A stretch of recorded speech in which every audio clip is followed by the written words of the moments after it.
Cette femme venait tout juste de faire faillite, mais elle n'avait pas remarqué qu'elle avait embouti la voiture devant elle.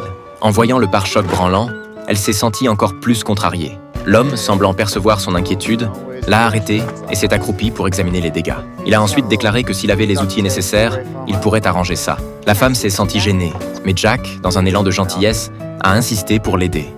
En considérant sa situation, elle s'est rendue compte qu'elle n'avait même pas de quoi payer les réparations. À contre-cœur, elle a dû accepter son aide. Amy a donc emmené Jack chez elle.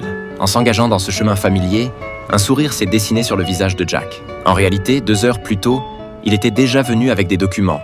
Mais Amy étant absente, il s'était manqué. En flânant dans le coin, Jack a rencontré un garçon qui pêchait. En discutant avec lui, il a appris qu'il était le fils d'Amy. Mais comme les documents devaient être remis en main propre, Jack a décidé de repasser un autre jour. Il ne s'attendait pas à ce qu'elle soit justement la personne qu'il cherchait. Cependant, en regardant les documents dans la voiture, Jack a semblé hésiter, ne sachant s'il devait les remettre maintenant.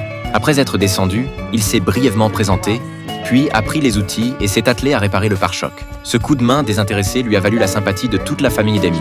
Son plus jeune fils l'a même activement assisté, s'étonnant de la chance inouïe de trouver la personne recherchée grâce à un accrochage. Une telle probabilité ne pouvait s'expliquer que par le destin. Juste après que Jack ait fini de réparer le pare-choc, une grosse averse s'est abattue.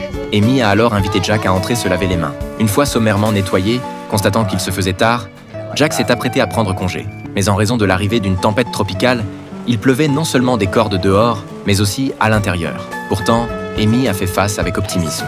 En voyant les enfants s'affairer, plaçant habilement des récipients sous chaque fuite, Jack a ressenti un pincement au cœur. Lorsqu'Amy l'a raccompagné à la porte, il a hésité, s'apprêtant à révéler la raison de sa venue. Avant qu'il n'ait pu parler, les cris des enfants ont retenti depuis la maison. Amy a dû prendre congé de Jack à contre-cœur.